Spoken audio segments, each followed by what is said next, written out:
Hello dear students, अपना ये जो 10 तारीख को पेपर हुआ था 10 अप्रैल को, उसका इनऑर्गेनिक और ऑर्गेनिक पोर्शन में डिस्कस कर दे रहा हूँ। ठीक है, तो इसका क्वेश्चन नंबर जैसे आप देखो 46, ये तो ऑब्वियस ही बात है, बहुत ईजी सा क्वेश्चन है, कोई डिस्कशन की ज़रूरत है नहीं। ठीक है, सबको पता है कि नाइट्रोजन की जो आयनाइजेशन एनर्जी होती है वो स्टेबल इलेक्ट्रॉनिक कन्फिग्रेशन की वजह से ऑक्सीजन से ज़्यादा होती है। ठीक है, और फ्लोरीन की इवन नाइट्रोजन से भी ज़्यादा होगी along the period ionization energy बढ़ने के लॉजिक से। तो क्लियरली इसका जो आंसर होगा वो थर्ड आंसर होगा। ठीक है, आजा क्वेश्चन नंबर 47। तो इसमें बोला है येलो कलर का प्रेसिपिटेट Na2S ऐड करने से कहाँ मिलेगा। ठीक है, तो आप लोगों को मैंने पहले भी एक लेक्चर या एक पेपर डिस्कशन में बोला है कि जो अलग अलग कलर के सल्फाइड्स का अलग अलग सल्फाइड्स के जो कलर होते हैं, खासतौर पे black colour, yellow colour, white colour, ठीक है, ये आपको याद रखना है। ठीक है, तो क्वालिटेटिव एनालिसिस में तो ये आपका कैडमियम का जो सल्फाइड होता है CDS, ठीक है, इस CDS का जो कलर होता है वो येलो कलर होता है, इस वजह से इसका जो आंसर बनेगा वो सेकेंड आंसर होगा। ठीक है, उसके बाद 48 में पूछा विच of following oxide is amphoteric in nature. तो एम्फोटेरिक ऑक्साइड अपने पता ही है कि ये जो एक लाइन क्लास में गाते रहते हैं। ठीक है, जनाबे आली ने बेकार गाया पंजाबी सॉन्ग, जनाबे आली ने बेकार गाया पंजाबी सॉन्ग। ठीक है, तो इसमें ये जो लोग हैं इनके जो ऑक्साइड्स वगैरह होते हैं, हाइड्रोक्साइड्स वगैरह होते हैं, ये एम्फोटेरिक नेचर के होते हैं। हाँ, वो अलग बात है कि क्रोमियम का जो +3 वाला जो ऑक्साइड है उसको हम एम्फोटेरिक नेचर का मानते हैं। ठीक है, तो इसका जो +3 वाला ऑक्साइड है वो एम्फोटेरिक नेचर का मानते हैं। बाकी जिंक, एल्यूमिनियम, बेरिलियम, इनके जो ऑक्साइड्स हैं वो एम्फोटेरिक नेचर के हैं। तो इसका क्लियरली आंसर जो है वो आपका Al2O3 हो जाएगा। ठीक है, उसके बाद विच of following is linear in shape. ठीक है, तो यहाँ पे आप लोग जो भी है इन एग्जांपल्स को देखोगे तो यहाँ पे nitrogen, double bond oxygen, double bond nitrogen. ठीक है, ये जो तीनों केस हैं जिस बैच में मैंने पढ़ाया हुआ है, ठीक है, ये जो दोनों केस हैं अगर इनकी बात करूँ तो इन दोनों का जो इलेक्ट्रॉनिक शेयरिंग करवाई थी वो मैंने CO2 से रिलेट करके ही करवाई हुई है। ठीक है, तो इसका जो इलेक्ट्रॉनिक कन्फिगरेशन, इलेक्ट्रॉन शेयरिंग वगैरह बनाओगे आप तो ये CO2 के इक्विवेलेंट आएगा, इधर ऑक्सीजन के साथ डबल बॉन्ड, इधर नाइट्रोजन के साथ डबल बॉन्ड। ठीक है, यहाँ पे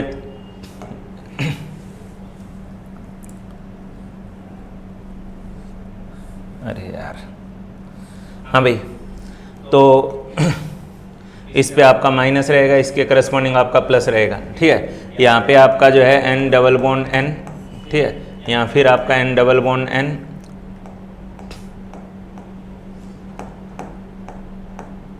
इस पे +1, इस पे -1, इस पे -1। ठीक है, तो ये दोनों जो है ये लीनियर हैं। ठीक है, उसके साथ साथ आपका जो XeF2 है, ठीक है, तो XeF2 का जो इलेक्ट्रॉनिक ज्योमेट्री वगैरह हम लोग बनाते हैं वो electronic geometry trigonal bi pyramidal होती है, लेकिन उसके ऊपर यहाँ आपके पास 2 लोन पेयर रहते हैं, 3 लोन पेयर रहते हैं। हाँ भाई, तो ये भी लीनियर है स्ट्रक्चरली, ये भी लीनियर है। ठीक है, ये भी लीनियर है। ठीक है, लेकिन आपका I3+ दिया हुआ है यहाँ पे, अगर I3- होता तो वो भी लीनियर होता, लेकिन I3+ दिया हुआ है। ठीक है, तो सेंट्रल आयोडीन की अगर बात करोगे तो सेंट्रल आयोडीन के 7 वैलेंस इलेक्ट्रॉन में से 1 चला गया, ठीक है, प्लस के नाम पे, यानी 6 बचे हैं। ठीक है, तो 6 में से अगर दो ने इलेक्ट्रॉन शेयरिंग कर ली, ठीक है, तो 2 बॉन्ड पेयर फॉर्म में आ जाएंगे और 2 जो है वो लोन पेयर फॉर्म में आ जाएंगे। ठीक है, तो ये बेंट शेप का बनेगा, ना कि लीनियर शेप का बनेगा I3+। ठीक है, तो इसके करस्पॉन्डिंगली आपका जो आंसर है वो सेकंड, थर्ड, फोर्थ, यानी ये लोग आपके लीनियर हैं। ठीक है, अच्छा, number of anti bonding electrons in N2। ठीक है, तो N2 के अंदर number of anti bonding electrons का नंबर पूछ रहा है। ठीक है, तो इसमें आप अगर इलेक्ट्रॉनिक कन्फिगरेशन लिखने जाओगे तो σ1s2, ठीक है, फिर आपका σ*1s2, फिर आपका σ2s2, फिर आपका σ*2s2। ठीक है, उसके बाद आपका जो अगला इलेक्ट्रॉन आएगा, ठीक है, नाइट्रोजन है, नाइट्रोजन में जो 14 से जब इलेक्ट्रॉन का सम कम रहता है, ठीक है, प्रोटॉन्स का सम, तो वहाँ पे आपका ये पहले आ जाएगा π2px2, ठीक है, π2py2, फिर आपका आ जाएगा σ2pz2। ठीक है, और इसका जो बॉन्ड ऑर्डर वगैरह 3 बनता ही है। ठीक है, लेकिन इसके number of anti bonding electron आप देखोगे तो number of anti bonding electron सीधे सीधे 4 हैं, ओवरऑल एंटी बॉन्डिंग इलेक्ट्रॉन पूछ रहा है। ठीक है, तो 4 एंटी बॉन्डिंग इलेक्ट्रॉन है। अच्छा, उसके बाद question number which has maximum dipole moment. ठीक है, तो विच एज मैक्सिमम डाइपोल मोमेंट, इसका जो डाइपोल मोमेंट होगा वो एक सिंगल क्लोरोबेंजीन के इक्विवेलेंट होगा, ठीक है। क्यों? क्योंकि इसमें ये जो आमने सामने वाले क्लोरीन है वो आपस में एक दूसरे का इफेक्ट कैंसिल करेंगे, ठीक है। हालांकि इस केस में जो है ये जो क्लोरीन है और ये जो 120 डिग्री एंगल पे जो दो क्लोरीन है, इनका जो डाइपोल मोमेंट है वो आपस में एड अप होगा सेम डायरेक्शन होने की वजह से, ठीक है। इनका जो इन दोनों का जो रिजल्टेंट है उसकी बात कर रहा हूँ, इन दोनों का रिजल्टेंट और इस कार्बन क्लोरीन बॉन्ड का जो डाइपोल मोमेंट है वो सेम डायरेक्शन में ऐड होगा। ये इनडायरेक्टली 2r के बराबर रिजल्ट देगा आपको, ठीक है। यहाँ पे आपका ओवरऑल नेट इफेक्ट कैंसिल हो जा रहा है, ठीक है। ये जो 120 पे 3 डाइपोल जो काम कर रहे हैं ये आपस में इसका नेट इफेक्ट 0 हो जाएगा, ठीक है। इसका भी नेट इफेक्ट 0 हो जाएगा। तो ऑब्वियस बात है सबसे ज़्यादा जो डाइपोल मोमेंट है वो सेकंड के करस्पॉन्डिंग है, ठीक है, बी के करस्पॉन्डिंग है। अच्छा, क्वेश्चन नंबर 52 में which of following statement is not correct, ठीक है। तो यहाँ बोला CH3 plus shows sp2 hybridization, CH3 minus shows sp3 hybridization, सही है, समझाने लायक नहीं लग रहा मेरे को, ठीक है। NH4 plus has regular tetrahedral geometry, ये भी सही है, ठीक है, क्योंकि चारों के चारों प्रॉपर बॉन्ड पेयर है, नाइट्रोजन हाइड्रोजन बॉन्ड पेयर है, कोई लोन पेयर वगैरह नहीं है, ठीक है। sp2 hybridized orbitals have equal s and p character, तो ये कोई बताने वाली बात ही नहीं है, नॉट करेक्ट पूछा है। sp2 में जो है आपका 33%, s करेक्टर है 67% जो है वो, p करेक्टर है इक्वल कहाँ हो गया, ठीक है। उसके बाद जो hybridized orbitals always form sigma bond, ठीक है, वो एक आधा कोई एक्सेप्शन हम लोग मानते हैं, बेंजाइन वाला केस उसको छोड़ दें, ठीक है। तो ये वाली स्टेटमेंट ऑब्वियसली बात है करेक्ट है कि हाइब्रिडाइज्ड ऑर्बिटल सिग्मा बॉन्ड बनाते हैं। अच्छा, उसके बाद 53 which of lanthanide because of lanthanide contraction which elements have nearly same size. तो ये तो यार हर क्लास में हर पीरियोडिक प्रॉपर्टी पढ़ाने वाले टॉपिक में, लेंथेनाइट कॉन्ट्रैक्ट्स पढ़ाने वाले टॉपिक में आता ही आता है, और हम बार बार इसका एग्जांपल जर्कोनियम और आफ्नियम डील करते ही हैं, ठीक है। अच्छा, उसके बाद ये जो आपका स्टेबिलिटी ऑफ +1 ऑक्सीडेशन स्टेट का इंक्रीजिंग ऑर्डर पूछा है, ठीक है। तो ऑब्वियस बात है, तुम्हें पता है down the group lower oxidation state की स्टेबिलिटी बढ़ती है due to inert pair effect, जिसका दूसरा नाम ब्रेकअप इफेक्ट के नाम से भी बोलता हूं मैं बार बार क्लास में, ठीक है। तो इनर्ट पेयर इफेक्ट की वजह से यहाँ पे डाउन द ग्रुप जो है वो stability of lower oxidation state बढ़ेगी, तो इसलिए आपका जो आंसर होगा वो डाउन द ग्रुप के हिसाब से होगा, एल्यूमिनियम से ज़्यादा गैलियम, गैलियम से ज़्यादा इंडियम और इंडियम से ज़्यादा थैलियम, ठीक है। अच्छा, क्वेश्चन नंबर 55 में ये हाइड्रोजन बॉन्डिंग से रिलेटेड जो टॉपिक है आपका, ठीक है, इसका क्वेश्चन है। इसमें अपने बताते हैं कि जो आपका NH3 होता है, पहले मैं बॉइलिंग पॉइंट का ऑर्डर बता रहा हूँ, ठीक है। NH3 के बाद ये जो PS3 SBS3 ASS3 SBS3, ठीक है, नानी पापा आंसू सब बीमार। तो इधर ध्यान दो, यहाँ पे आपका जो NH3 है इसका जो बॉइलिंग पॉइंट होता है वो PS3 और ASS3 से तो आगे होता है हाइड्रोजन बॉन्डिंग की वजह से, ठीक है, लेकिन SBS3 से फिर भी कम होता है, क्योंकि SBS3 का जो हायर मोलिकुलर मास और मोलिकुलर साइज वाला जो फैक्टर है वो इवन अमोनिया के हाइड्रोजन बॉन्डिंग पे भी डोमिनेट करता है, ठीक है।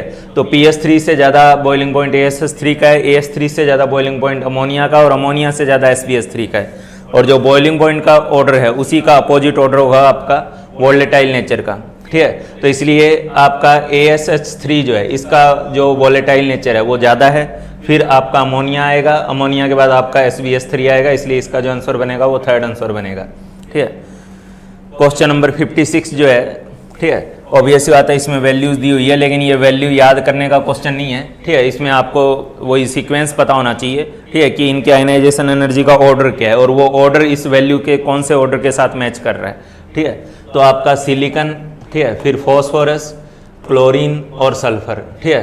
तो सबको पता है कि जो सबसे हाईएस्ट आयनाइजेशन एनर्जी जो इस पूरे पेयर में है, चारों में जो है, ठीक है, इसकी सबसे हाईएस्ट आयनाइजेशन एनर्जी होगी।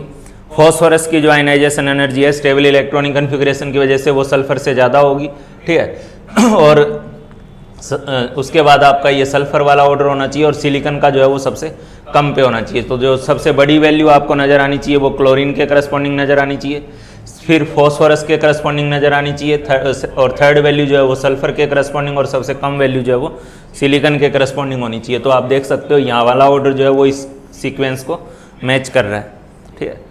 अच्छा, किस किस केस में यहाँ पे नॉन प्लेनर स्पीसीज हैं, इसकी हाइब्रिडाइजेशन sp2 आ रही है, इसकी हाइब्रिडाइजेशन sp3 आ रही है, इसकी हाइब्रिडाइजेशन sp2 है, इसकी हाइब्रिडाइजेशन sp3 है, इसकी हाइब्रिडाइजेशन sp3 है। तो ये जो sp3 है विद वन लोन पेयर, इन तीनों की जो स्ट्रक्चर है वो पिरामिडल स्ट्रक्चर है, ना कि प्लेनर स्ट्रक्चर है। ठीक है, तो आपका ASO3 3 माइनस, ठीक है, ClO3 माइनस, SO3 2 माइनस, ये पिरामिडल शेप के बनेंगे आपके। उसके बाद इसमें आपके पास वीक फील्ड लिगेंड यूज हुआ है, इसमें आपके पास स्ट्रॉन्ग फील्ड लिगेंड यूज हुआ है। हालांकि इसमें आयरन +2 फॉर्म में है और यहाँ भी आयरन जो है वो +2 फॉर्म में है, लेकिन इनके number of unpaired electron same नहीं है, क्योंकि ये जो वीक फील्ड लिगेंड है इसमें पेयरिंग नहीं होगी और स्ट्रॉन्ग फील्ड लिगेंड में क्या है कि पेयरिंग हो जाएगी। ठीक है, और पेयरिंग हो जाएगी तो इसके अंदर आपके पास, हालांकि इसके पास जो कन्फिग्रेशन है वो D6 ही है। ठीक है, D में 6 है और 4 अनपेयर्ड इलेक्ट्रॉन होंगे, लेकिन इसके जो D6 हैं वो सारे पेयर्ड हो जाएंगे और इसके बाद 0 अनपेयर्ड इलेक्ट्रॉन होंगे, तो इनका मैग्नेटिक मोमेंट डिफर करेगा। प्लस क्योंकि इनके पास अलग अलग लिगेंड्स हैं, अलग अलग इनकी स्ट्रेंथ है, तो इसकी वजह से जो स्प्लिटिंग एनर्जी होगी, जो डेल्टा वैल्यू होगी वो अलग होगी, जिससे डी ट्रांजिशन में इन्वॉल्व फोटोन की एनर्जी अलग अलग होगी और उसकी वजह से उनका कलर भी अलग अलग होगा। ठीक है, तो मैग्नेटिक मोमेंट में डिफर करेंगे प्लस कलर में डिफर करेंगे, इसलिए इसका आंसर हो जाएगा 3rd। उसके बाद इसका करेक्ट IUPAC नेम पूछा आपसे। ठीक है, तो पहले तो आप देखो इसमें 2 लिगेंड्स हैं, एक जो है वो इथाइलिन डाइअमाइन है जो E से स्टार्ट हो रहा है, एक अमाइन है। ठीक है, AMM से स्टार्ट होते हुए, तो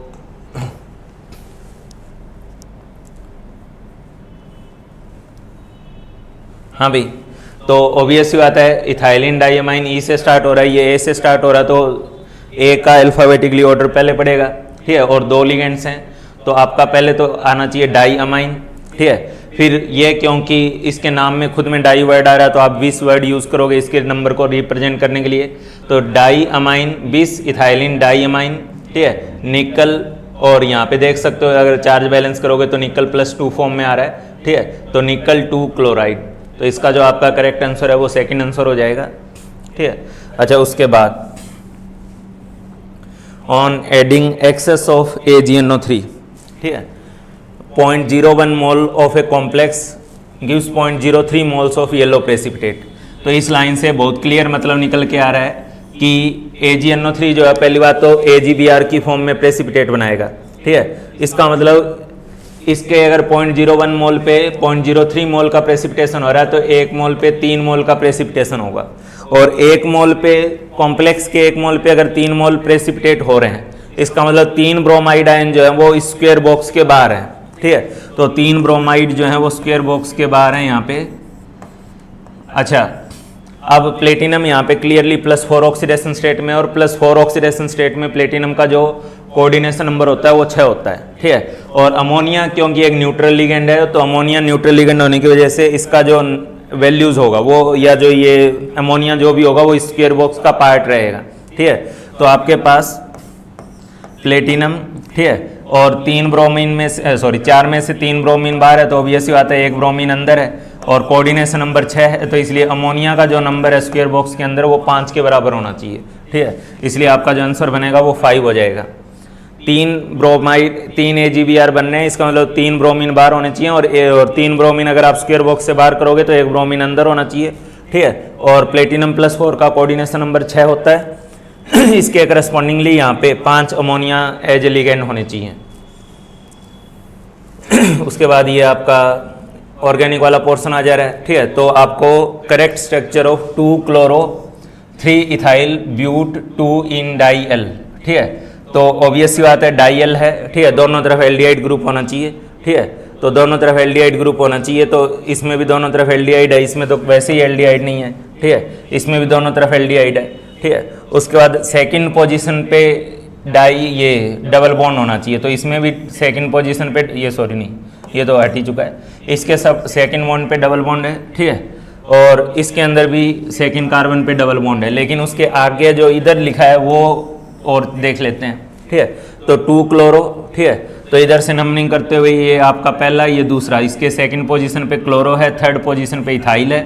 ठीक है, तो ऑब्वियस ही बात है इस स्ट्रक्चर और इसका जो IUPAC नेम है वो आपस में मैच कर रहे हैं। ठीक है, इसका आंसर जो होगा वो 3rd हो जाएगा। उसके बाद बोला गया propanal reacts with diethyl amine to give, ठीक है।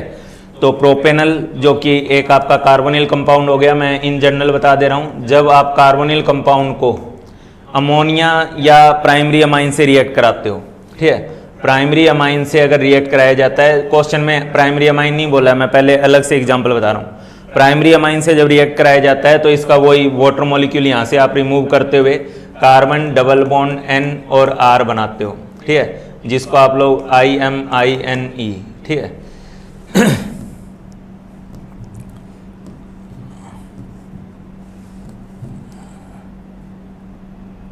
हाँ भाई, IMINE ये प्रोडक्ट बनाए होते हैं, ठीक है, उस पर्टिकुलर केस में, ठीक है।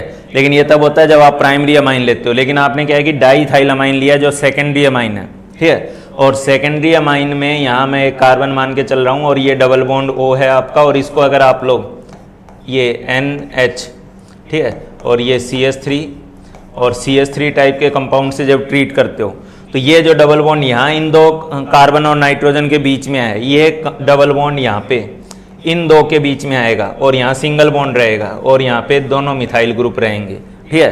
तो ये आपका डबल बॉन्ड की वजह से इन भी होगा और ये ग्रुप की वजह से अमाइन भी होगा, ठीक है। तो ये प्राइमरी अमाइन के साथ तो IMINE इमाइन बनाएगा, जिसको आप लोग सिप्स बेस भी बोलते हो, ठीक है, और इसके साथ ये इनामाइन बनाएगा, ठीक है। तो इसके करस्पॉन्डिंग जो आपका आंसर होगा वो थर्ड वाला होगा, ठीक है। इसमें दो हाइड्रोजन नहीं है कि वो वाटर की फॉर्म में यहाँ से निकलते हुए डबल बॉन्ड बना ले, ठीक है, लेकिन डबल बॉन्ड बनता है, लेकिन वो इस कार्बन और इस कार्बन के बीच में बनता है।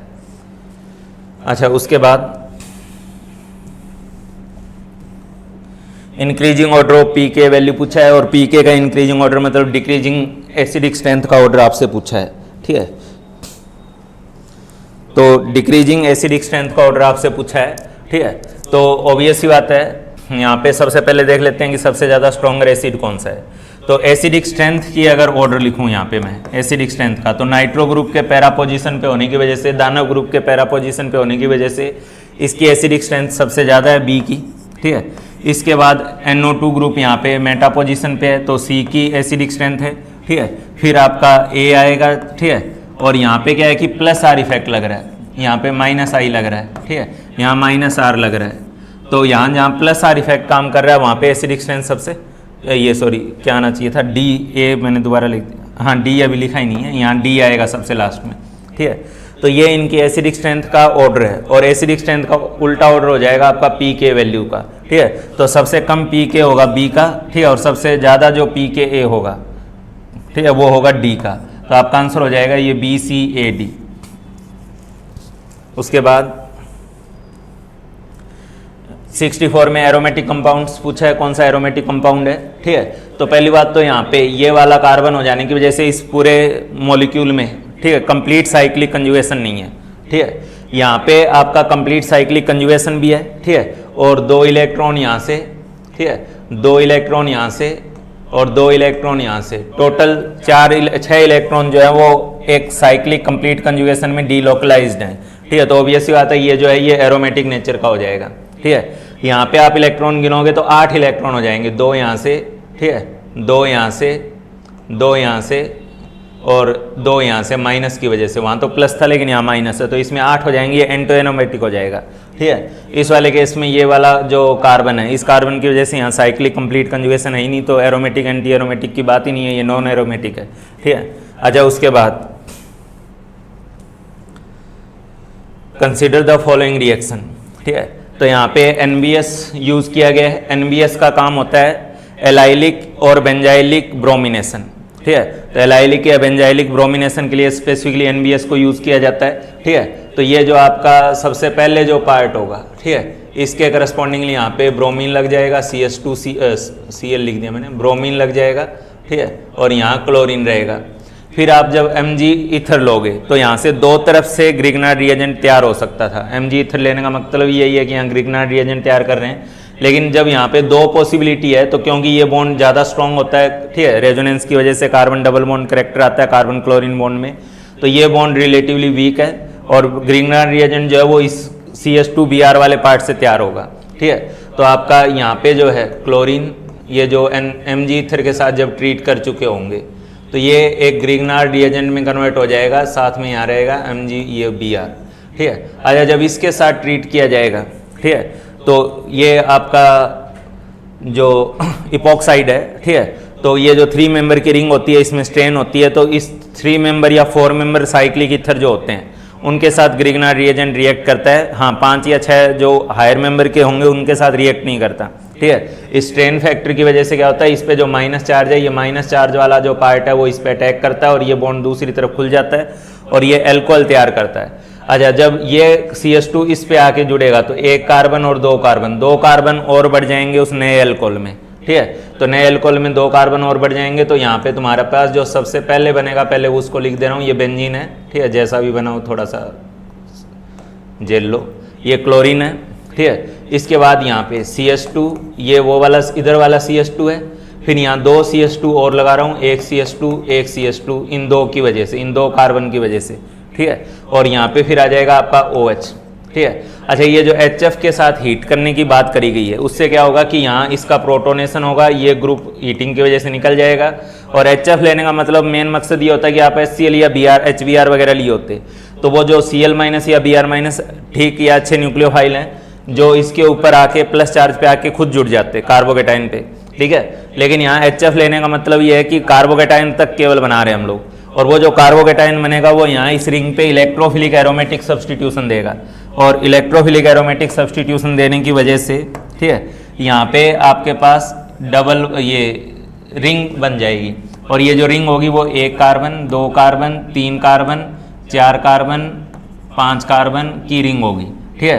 तो इस तरीके से आप देख सकते हो कि इसमें जो आपका प्रोडक्ट बनेगा वो हो जाएगा D वाला, ठीक है। क्लोरीन वाला पार्ट सेम रहेगा, यहाँ पे 5 मेंबर की एक अलग से रिंग बन जाएगी, ठीक है, इसलिए आंसर होगा D।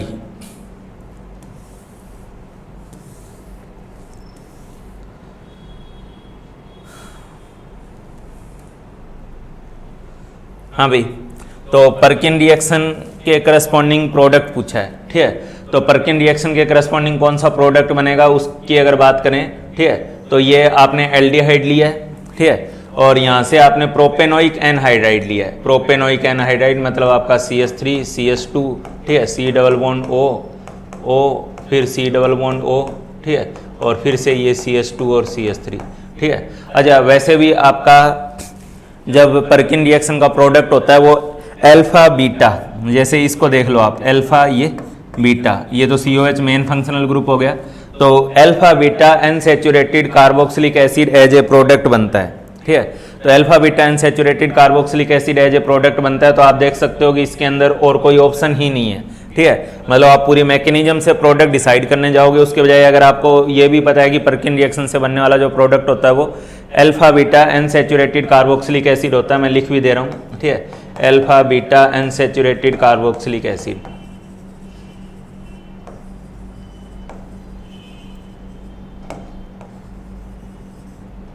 हाँ भाई, तो इसके करस्पॉन्डिंगली आपका जो आंसर बनेगा वो 3rd बनेगा, हालांकि और कोई ऑप्शन होता है alpha beta unsaturated carboxylic acid type का, ठीक है, तो मैं फिर मैकेनिज्म के साथ प्रोडक्ट बता दिया होता।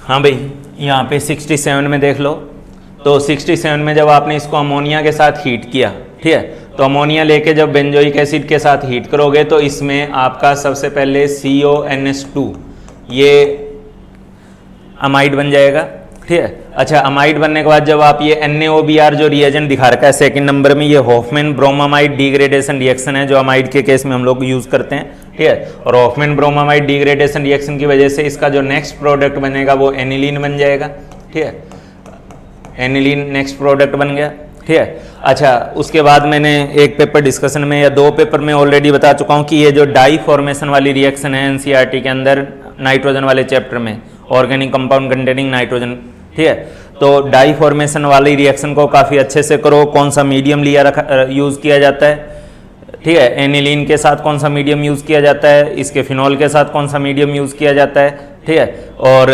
कलर कौन सा बनता है उसके करस्पॉन्डिंगली, ठीक है। तो आपका यहाँ पे कलर से रिलेटेड क्वेश्चन तैयार करके दिया गया था। तो पहले तो इस फैक्टर से क्या होगा, सबको पता है, इससे यहाँ पे डाइएजोनियम सॉल्ट क्रिएट होगा।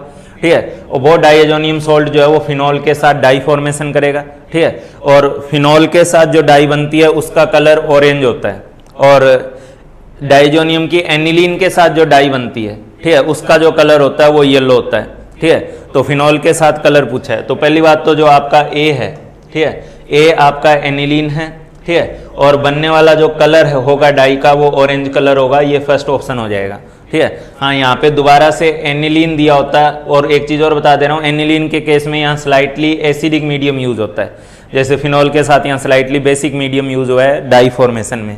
एनसीईआरटी की एनसीईआरटी में क्लियरली दिया हुआ है और आपको आना चाहिए ये। उसके बाद N alkene reacts with Br2 in CCl4, ठीक है, तो ब्रोमीन का एडिशन हो रहा है, ठीक है, CCl4 में, और मैकेनिज्म से रिलेटेड क्वेश्चन पूछा गया है, तो आपको पता होना चाहिए जब कार्बन डबल बॉन्ड कार्बन है, ठीक है, इस पे ब्रोमीन का जो एडिशन होता है उससे पहले इसमें एक साइक्लिक हेलोनियम आयन बनता है, ठीक है, और इस साइक्लिक हेलोनियम आयन पे फिर जो Br- है वो अपोजिट साइड से एंटी अटैक करता है, ठीक है, तो ओवरऑल एडिशन एंटी एडिशन होता है, और बीच का जो इंटरमीडिएट होता है वो साइक्लिक हेलोनियम बोल दो, या इस केस में cyclic bromonium ion as a intermediate होता है, ठीक है, तो इसलिए इसका जो आंसर बनेगा वो सेकंड आंसर हो जाएगा। विच of following is most basic, ठीक है, तो हम लोग जब अमाइंस वगैरह की बेसिक स्ट्रेंथ डिस्कस करते हैं तो एक लाइन क्लियरली बोलते हैं कि जो एलिफेटिक अमाइंस होते हैं या एल्काइल अमाइंस होते हैं, ठीक है, एल्काइल अमाइंस, इनकी बेसिक स्ट्रेंथ जो होती है वो एराइल अमाइन से ज़्यादा होती है, ठीक है, क्योंकि एराइल अमाइन में जो मतलब बेंजीन पे जो नाइट्रोजन लगा रहेगा उसका लोन पेयर बेंजीन के साथ डीलोकलाइज्ड फॉर्म में रहेगा, रेजोनेंस में रहेगा, जिससे उसकी बेसिक नेचर कम हो जाती है। तो यहाँ पे जो नाइट्रोजन है वो एक्चुअली दो फिनाइल या दो बेंजीन रिंग के साथ कॉन्जुगेशन में है, तो इसलिए इसकी तो बेसिक स्ट्रेंथ और कम हो जाएगी। यहाँ पे 3 लोगों के साथ जो है वो रेजोनेंस में है, यहाँ पे भी जो है एक बेंजीन रिंग है और ऊपर से नाइट्रो जैसा दानव ग्रुप और बैठा हुआ है जो इसकी बेसिक स्ट्रेंथ को कम कर रहा है। लेकिन ये जो नाम है बेंजाइल अमाइन, ये बेंजाइल अमाइन एराइल अमाइन का पार्ट नहीं है, बेंजाइल अमाइन एलिफेटिक अमाइन या एल्काइल अमाइन का पार्ट है, ठीक है, और यहाँ इस CH2 पे जो है NH2 लगा हुआ है, ठीक है, तो क्योंकि इस CH2 पे NH2 लगा हुआ है तो इसका नाइट्रोजन का जो लोन पेयर है वो रेजोनेंस में नहीं है, और रेजोनेंस में नहीं होने की वजह से इसकी जो बेसिक स्ट्रेंथ है वो सबसे ज़्यादा है, और यही आपसे पूछा गया है कि इनमें कौन सबसे ज़्यादा बेसिक है।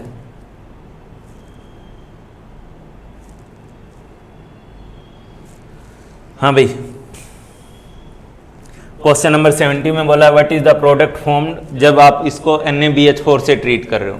तो NaBH4 और लिथियम एल्यूमिनियम हाइड्राइड, इन दो लोगों की जो रिड्यूसिंग पावर है उसका डिफरेंस आपको अच्छे से पता होना चाहिए, ठीक है। NaBH4 relatively week reducing power रखता है, ठीक है, और रिड्यूसिंग एजेंट होता है, और जो आपका लिथियम एल्यूमिनियम हाइड्राइड होता है वो रिलेटिवली स्ट्रॉन्ग रिड्यूसिंग एजेंट होता है।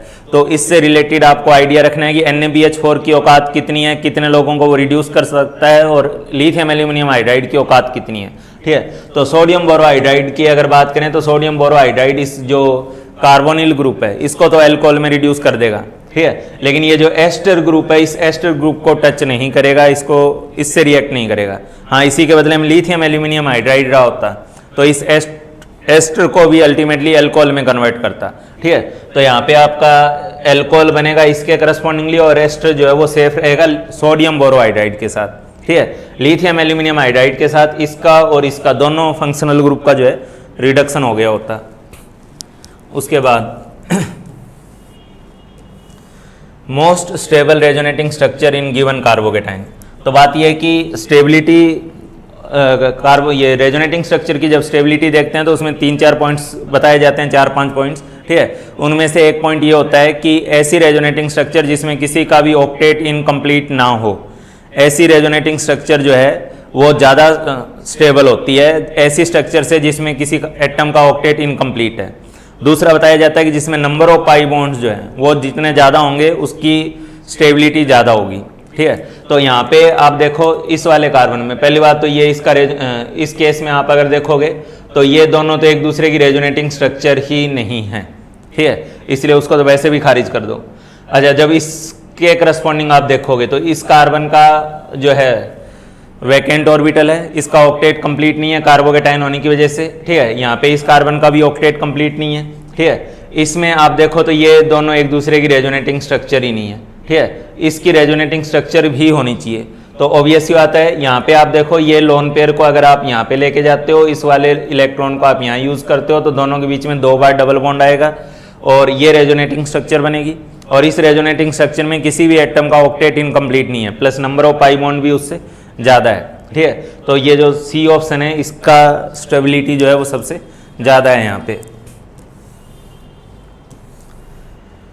Carbonyl compound can not be prepared by addition of water on alkyne. कौन सा कार्बोनिल कंपाउंड है जो यहाँ पे प्रिपेयर नहीं हो सकता? पहली बात, अगर आप प्रोपेनल तैयार करने जाओगे, ठीक है, तो प्रोपेनल तैयार करने जाओगे तो ऑब्वियस ही बात है आपको एटलीस्ट प्रोपाइन यूज करना पड़ेगा, ठीक है। अच्छा, प्रोपाइन जब आप यूज करोगे और इस पे जब वाटर का एडिशन होगा HgSO4 की प्रेजेंस में, ठीक है, ये H2SO4 एंड HgSO4 की प्रेजेंस में करवाया जाता है इस रिएक्शन को, ठीक है।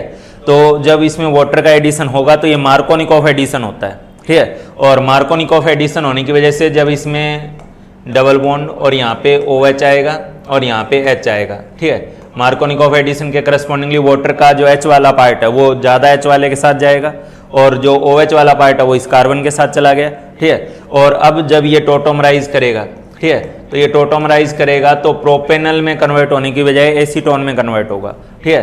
तो अगर आप प्रोपेनल बनाने जाओगे तो प्रोपेनल मेजर प्रोडक्ट नहीं बनेगा अगर आप इस रिएजेंट को यूज करोगे। प्रोपेनल की बजाय acetone as a major product बन जाएगा यहाँ पे, ठीक है, क्योंकि मार्कोनिकॉफ एडिशन होता है। हाँ, अगर आप इसकी बजाय, ठीक है, यही रिएक्शन B2S6, ठीक है, जो आपका हाइड्रोबोरेशन ऑक्सीडेशन वाली जो रिएक्शन होती है, ठीक है, B2S6, फिर आप इसको सेकंड स्टेप में H2O2/OH- से ट्रीट किए होते, जो कि आपका एंटी मार्कोनिकॉफ एडिशन देता है, उसमें जरूर यहाँ पे प्रोपेनल बन जाएगा, ठीक है, इस सेम रिएजेंट के साथ, रिएक्टेंट के साथ, ठीक है। तो इसलिए यहाँ पे आपका प्रोपेनल जो है वो इसके साथ तैयार नहीं होगा, क्योंकि इसमें जब आप प्रोपाइन को ट्रीट करोगे तो बनने वाला प्रोडक्ट जो है वो मेजर प्रोडक्ट एसीटोन रहेगा। 73 में बोला है विच of following will show stereo isomerism, ठीक है। तो क्लियरली आप इसकी स्ट्रक्चर अगर बनाने जाओगे, ठीक है, 2-मिथाइल ब्यूटेनोइक एसिड, ठीक है, तो 2-मिथाइल ब्यूटेनोइक एसिड, ये COH हो गया, यहाँ CH3 लगा दिया, ठीक है। तो क्लियरली ये वाला जो कार्बन है ये कायरल कार्बन है और कायरल कार्बन होने की वजह से ये जो है स्टीरियो आइसोमेरिज्म या ऑप्टिकल एक्टिविटी शो करेगा, ठीक है। इसलिए इसका आंसर आपका 4th हो गया। Diethyl ether on heating with excess of HI, ठीक है। तो यहाँ पे एक्सेस ऑफ HI बोला गया है, ठीक है। तो जब कार्बन कार्बन ऑक्सीजन, ठीक है, फिर कार्बन कार्बन, इसको जब तुम 1 इक्विवेलेंट ऑफ HI से जब ट्रीट करते हो, ठीक है, तो 1 इक्विवेलेंट ऑफ HI से जब ट्रीट करते हो तो एक तो RI बनता है और एक ROH बनता है, मतलब एक एल्कोहल बनता है और एक एल्काइल हैलाइड बनता है, आयोडाइड बनेगा, ठीक है। तो एक प्रोडक्ट आपका CC और OH बनता, ठीक है, एक प्रोडक्ट आपका CCI बनता, ठीक है। लेकिन क्या है कि यहाँ पे एक्सेस HI दिया हुआ है, तो एक्सेस HI के साथ क्या होगा कि ये जो आपका एल्कोहल बनेगा वो HI के साथ फर्दर रिएक्शन कर लेगा और HI के साथ फर्दर रिएक्शन करके ये भी CCI, ठीक है, यानी आपको दोनों जो मॉलिक्यूल मिलेंगे वो आपको आइडोइथेन के मिलेंगे, ठीक है। इसलिए आइडोइथेन आपका आंसर होगा, ठीक है। उसके बाद 75 में बोला गया है ऑर्डर ऑफ डिक्रीजिंग न्यूक्लियोफिलिसिटी। तो न्यूक्लियोफिलिसिटी का डायरेक्ट कोई पैमाना नहीं होता है, ये एक्सपेरिमेंटल होती है, ठीक है। लेकिन हम क्लास में बताते हैं कि जब आपका अलोंग द पीरियड का केस होता है तो अलोंग द पीरियड के केस में न्यूक्लियोफिलिसिटी और बेसिसिटी पैरेलल चलती है, डाउन द ग्रुप में न्यूक्लियोफिलिसिटी और बेसिसिटी एंटी पैरेलल चलती है। ये जो केस है ये ना तो अलोंग द पीरियड का है ना डाउन द ग्रुप का है। यहाँ पे मेन कहानी ये है, ठीक है, इसको अगर साइड कर दें तो बाकियों में आप देखोगे कि सबके अंदर oxygen as a nucleophilic site है, ठीक है। तो यहाँ पे सब में ऑक्सीजन पे माइनस चार्ज है जो अटैक करने जाएगा, ठीक है। तो ऐसे केस में भी न्यूक्लियोफिलिसिटी और बेसिसिटी जो होती है वो पैरेलल होती है, ठीक है। और बेसिसिटी किसकी ज़्यादा होगी? जिसका एसिड स्ट्रॉन्ग होगा, सॉरी वीक होगा, ठीक है। तो वीक एसिड का जो एनाइन होगा वो स्ट्रॉन्गर बेस होगा, ठीक है। तो एक काम करते हैं अपने, मैं यहाँ पे एसिडिक स्ट्रेंथ का ऑर्डर बता रहा हूँ तुम लोगों को, ठीक है, इनके ऊपर H जोड़ के, ठीक है। तो सबसे स्ट्रॉन्गर एसिड जो होगा वो ये वाला ग्रुप होगा, सल्फोनिक एसिड ग्रुप, ठीक है। तो ये जो आपका सल्फोनिक एसिड ग्रुप है, ठीक है, CH3, यहाँ पे बीच में PH लिख दे रहा हूँ, और SO3H, ठीक है। ये सल्फोनिक एसिड ग्रुप की एसिडिक स्ट्रेंथ सबसे ज़्यादा है, ठीक है। इसके बाद आपका ये एसिटिक एसिड वाला पार्ट आ जाएगा, ठीक है। एसिटिक एसिड की एसिडिक स्ट्रेंथ इसके बाद है, ठीक है। उसके बाद आपका ये मिथाइल अल्कोहल वाला पार्ट आ जाएगा, ठीक है। इसके बाद सबसे लिस्ट एसिडिक स्ट्रेंथ में आपका CH4 आएगा। अच्छा, ये इनकी एसिडिक स्ट्रेंथ का ऑर्डर है, ठीक है, और इनकी एसिडिक स्ट्रेंथ का ऑर्डर ये है, तो इनकी जो बेसिक स्ट्रेंथ का ऑर्डर होगा इनके बनने वाले हैं ना इनकी, ठीक है। तो ऑब्वियस सी बात है ये उल्टा ऑर्डर हो जाएगा, ठीक है। यहाँ CH3 माइनस एज ए सबसे स्ट्रॉन्ग बेस काम करेगा, फिर CH3O माइनस, और ये CH3CO माइनस, इस तरीके से इसका भी H हटा देना। और ये जो बेसिसिटी का ऑर्डर है वही आपकी न्यूक्लियोफिलिसिटी का ऑर्डर भी है, यानी CH3 माइनस सबसे स्ट्रॉन्ग न्यूक्लियोफाइल होगा, थर्ड सबसे आगे होगा, फिर सेकंड होगा, फिर आपका फर्स्ट होगा, और सबसे पीछे जो होगा आपका फोर्थ होगा, ठीक है। ये आंसर हो जाएगा, आंसर भी फोर्थ हो जाएगा आपका। अच्छा, उसके बाद तो आपका ये फिजिकल केमिस्ट्री वाला पार्ट स्टार्ट हो गया है, ठीक है, तो वो सर डिस्कस कर देंगे, ठीक है। तो मैंने अपना पार्ट डिस्कस कर दिया है, चलो बाकी अब नेक्स्ट टाइम।